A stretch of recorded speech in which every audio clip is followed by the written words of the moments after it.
사이토 히토리의 1% 부자의 법칙, 반드시 성공하는 1000번의 법칙.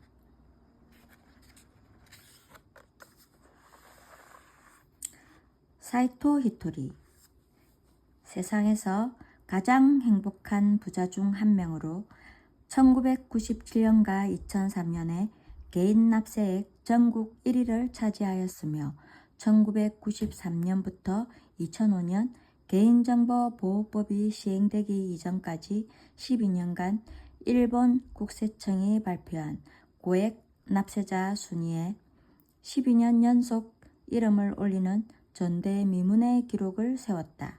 토지 매각이나 주식 공개 등에 의한 고액 납세자가 많은 중에도 납세액이 전부 사업소득이어서 토지, 주식 비포함 납세액은 매년 전국 1위를 기록하였다. 이는 일본 3대 경영자로 손꼽히는 파나소닉의 창립자 마사시다 고노스케도 달성하지 못한 대기록이다. 화장품과 건강식품 판매회사인 긴자 마루칸의 창업자이자 작가로서도 마음의 즐거움과 경제적 풍요로움을 양립하기 위해 다수의 저서를 출간했다. 언론에 한 번도 모습을 드러낸 적 없는 신비로운 괴짜 부자로도 이름이 높다. 주요 저서로는 괜찮아, 분명 다 잘 될 거야, 사이토 히토리의 상식을 꿰부숴라, 운 좋은 놈이 성공한다, 돈의 진리, 철들지 않는 인생이 즐겁다, 상위 1%, 부자의 통찰력, 부자의 관점, 부자의 인간관계, 부자의 행동습관 등이 있다. 균형의 법칙,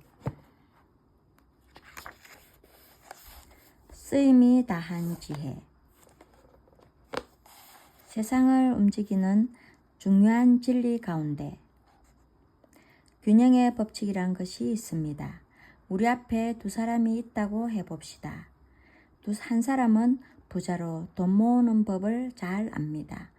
다른 사람은 판매사원으로 물건 1000만원어치를 파는 노하우를 갖고 있습니다.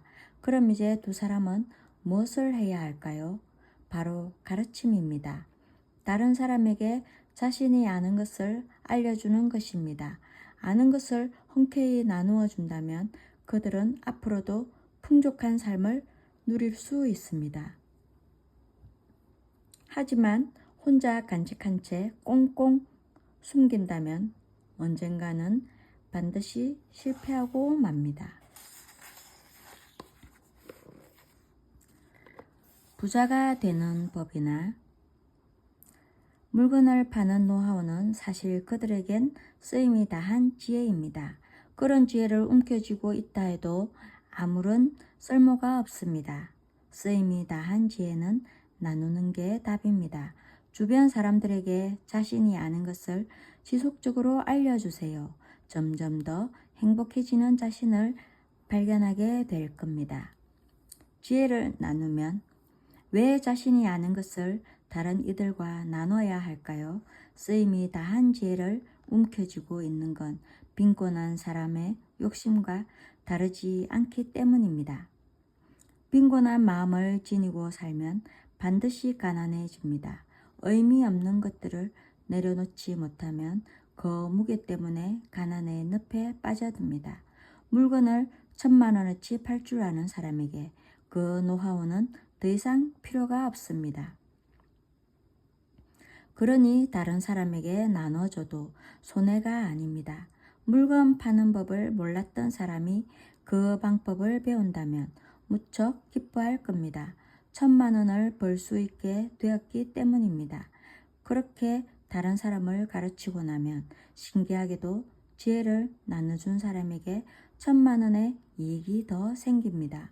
쓰임이 다한 지혜를 타인과 나눈 보답인 셈이지요. 바라고 한 일은 아니지만 어째서인지 기대하지 않은 보답이 자신에게 돌아오게 됩니다. 책을 쓰는 이유. 필요 없는 지혜를 남에게 주면 왜 보답이 돌아올까요? 우주는 언제나 균형 잡힌 상태로 유지됩니다. 따라서 나눔에 대한 보답이 없다면 그 균형이 깨지기 때문입니다. 마사시타 고노스케는 책을 여러 권 썼습니다. 균형의 법칙을 잘 알기 때문일 겁니다. 그는 책을 통해 비즈니스 노하우, 행복해지는 법 등을 전하고자 애썼습니다. 지금보다 높은 수준에 다다르고 싶다면 아는 것을 주변에 나누어 줍시다. 비법을 간직한 채 혼자만 앞서겠다는 얄팍한 생각이 마음 한구석에 자리하고 있을 수도 있습니다. 하지만 그런 사고방식으로는 지금의 수준에서 벗어나기 어렵습니다. 세무서는 복의 신. 세금에도 균형의 법칙이 적용됩니다. 번 돈을 정직하게 신고하고 세금을 제대로 납부하면 결국 몇 배로 돌아옵니다. 저는 지금껏 세무서가 발행한 고지서대로 정직하게 세금을 냈습니다. 세금을 줄이는 편법은 한 번도 쓴 적이 없습니다. 그러다 보니 그동안 납부한 세금만 해도 2천억 원이 넘습니다. 세금을 많이도 내셨네요. 사이토 히토리 씨는 절세 같은 건 안 하세요? 이런 질문을 흔히 듣곤 합니다. 제가 절세를 하지 않는 건 사실 아무 이득도 없기 때문입니다. 저는 세무서 직원에게 종종 말합니다. 저는 탈세할 마음이 조금도 없습니다. 하지만 살펴봐 주세요. 혹시 제가 당신을 속일 수도 있으니까요. 이런 말로 세무서 직원의 의심을 사면 세금 관련 업무를 좀 더 꼼꼼하게 살필 수 있습니다. 자연스레 실수도 사라집니다. 그런데 세무서의 신뢰를 얻는다면 자칫 방심하게 될지도 모릅니다. 세무서 직원들은 돈이 많은 곳에 찾아갑니다. 즉, 엄격하게 감시받는 회사는 경영 상태가 좋다는 말입니다. 사업이 잘 되니까 세무서가 주목하고 세무서 직원이 찾아오면 사업은 자연스레 번창합니다. 사업을 하는 이들에게 세무서는 복의 신과 마찬가지입니다. 세무서 직원이 찾아오지 않으면 그 회사는 문을 닫게 될 것입니다. 매우 소중한 세금. 세금이란 언젠가는 반드시 내야 하는 돈입니다. 그러니 처음부터 이렇게 말해보세요. 좋아. 세금 한번 팍팍 내보자고. 금세 긍정적인 태도를 가질 수 있습니다.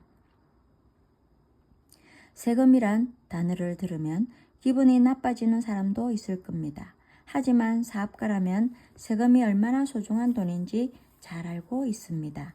사업을 하기 위해서는 잘 정비된 사회 시스템이 필요합니다.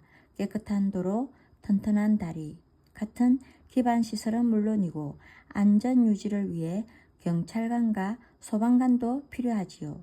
이처럼 사회를 건강하게 지탱하는 것이 바로 세금입니다. 그러니 세금을 아까워하지 마세요. 어떻게든 세금을 아껴보려는 국민은 하늘의 침뱉기처럼 잘못된 생각입니다. 우리는 언젠가 죽습니다. 그러면 모든 것이 세상에 남습니다. 돈을 많이 싸들고 저 세상으로 갈 수는 없는 노릇이니까요. 돈이 아무리 많아도 죽으면 그 길로 끝입니다. 그러니 세금을 줄여보겠다는 생각은 아예 접는 것이 좋습니다. 더 좋은 세상을 만들기 위해 더 많은 세금을 내는 것, 이것이 모두를 위해 바람직한 일이랍니다. 신나게 세금 내기. 그렇다고 제가 세금 내기를 좋아한다는 뜻은 아닙니다. 가끔은 그 돈을 다른 일에 쓰고 싶다는 생각을 해보기도 합니다. 직원이나 고객들과 멋진 곳에 가서 맛있는 음식을 먹으며 즐거운 시간을 보내면 어떨까요? 그게 세금을 내는 것보다 더 즐거울지도 모르겠습니다. 하지만 납세의 의무는 헌법으로 정해진 일입니다. 그렇다면 머뭇거리기보다 차라리 신나게 하는 편이 훨씬 좋지요. 함께 일하는 사람들과 이런 이야기를 나누곤 합니다. 올해는 세금으로 1등을 찍자. 납세를 게임으로 삼아버리는 겁니다. 그러면 즐거움에 가슴이 두근거리기 시작합니다. 그렇게 유쾌하게 번 돈으로 즐기면서 세금을 납부합니다. 이 돈이 많은 이들의 행복이 될 거라 생각하면 마음이 저절로 풍족해집니다. 하지만 세상에는 작은 이익에 눈이 멀어 세금을 내지 않으려는 사람들도 있습니다. 그런 사람은 언젠가 세무서의 레이더망에 걸릴 것입니다. 그리고 놀랄 만큼 엄청난 벌금을 치러 세상의 균형이 바로잡히겠지요.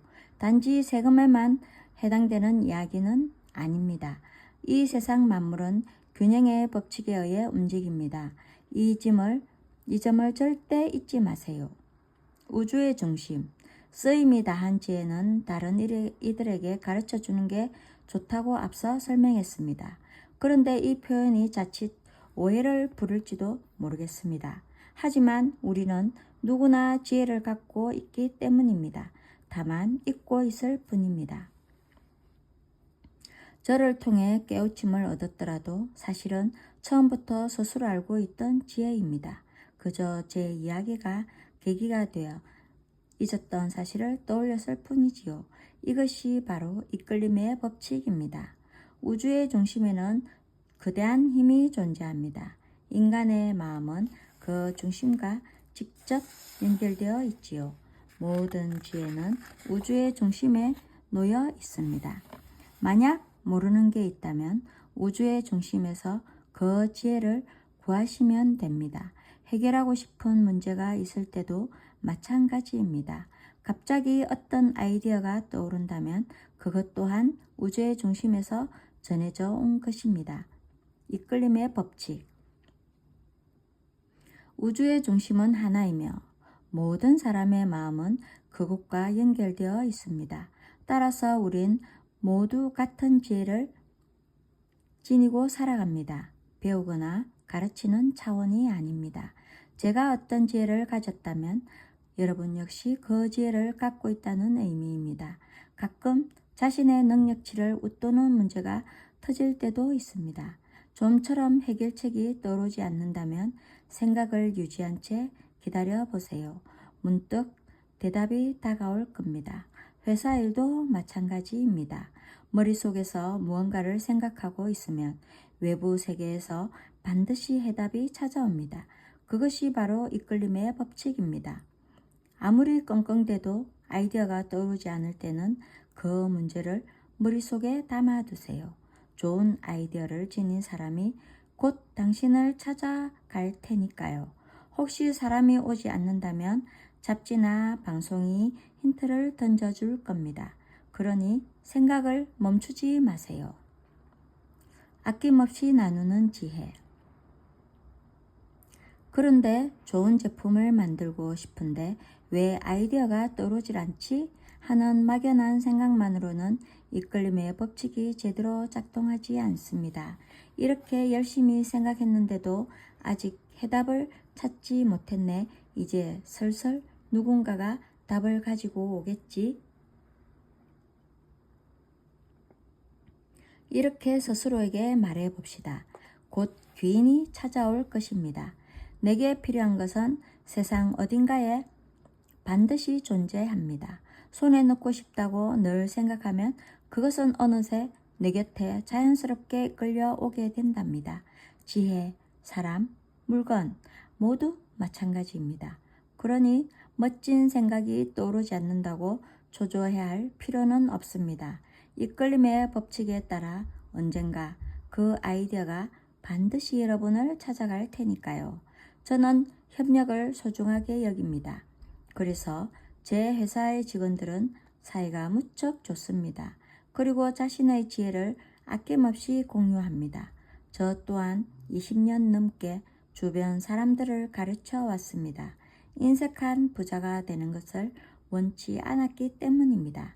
깨달은 것을 혼자만 알고 있지 말고 다른 사람에게도 나누어 주세요. 그러다 보면 새로운 지혜가 보답으로 되돌아옵니다. 그러면서 일도 점점 순조롭게 풀리지요. 옷을 살 땐 밝은 색으로. 말과 목소리의 중요성에 대해서는 이미 설명을 하였습니다. 그런데 색깔도 중요합니다. 사고방식이나 행동이 색을 통해 드러나기 때문입니다. 예를 들어 돈이 없어서 곤란한 사람들은 색에 대한 취향이 비슷합니다. 갈색, 베이지, 회색 이렇게 칙칙한 색에만 눈이 갑니다. 물론 멋을 위해 이런 색을 고를 수도 있습니다. 하지만 칙칙한 옷이나 소품에만 매달리면 결국 칙칙한 인생을 보게 됩니다. 어두운 색은 어두운 생각을 불러오게 마련이니까요. 색깔은 그 사람의 현재 모습을 잘 알려줍니다. 왜 그런 색을 샀느냐고 물으면 가격이 저렴해서 구입했을 뿐이라고 쉽게 대답합니다. 하지만 진실은 그렇지 않습니다. 삶이 어두우니 저절로 그런 색깔에 눈길이 머문 것입니다. 삶이 여유로울 땐 화려한 색을 입지만 힘겨울 땐 어두운 색을 입는 사람이 있습니다. 상황이 좋지 않아 그러한 색을 입었다고 생각할 수 있지만 어쩌면 어두운 색깔 탓에 내리막길을 걷게 된 것일 수도 있습니다. 되도록 밝은 색상의 옷을 고르도록 합시다. 취향이 전혀 그런 쪽이 아니라면 자주 들고 다니는 소품을 화사한 것으로 골라도 좋습니다.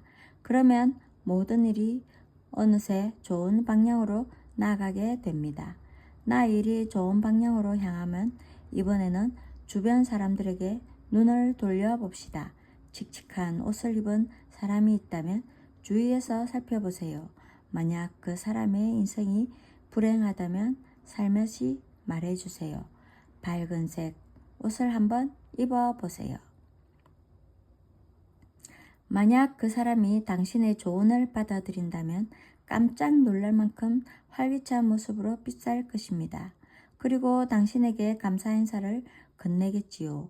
그 어떤 상황에서도 밝고 화사한 복장을 하도록 마음을 쓰는 것이 중요합니다.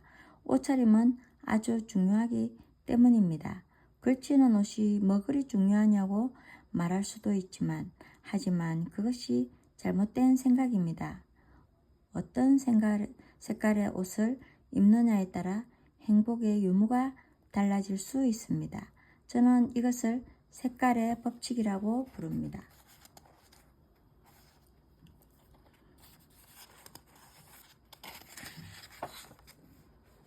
겉모습이 바뀌면 인생도 바뀐다. 이때 색깔의 법칙만 독립적으로 작용하는 것은 아닙니다. 나는 참 행복해. 못할 것도 없지. 나는 참 풍족해. 이런 말을 하면서 밝은색 옷을 입는 것이 가장 효과적입니다. 아름다운 말을 소리내어 하면서 화사한 옷을 입어보세요. 어느새 행동도 화사하게 바뀔 겁니다. 그러다 보면 주변의 시선도 달라집니다.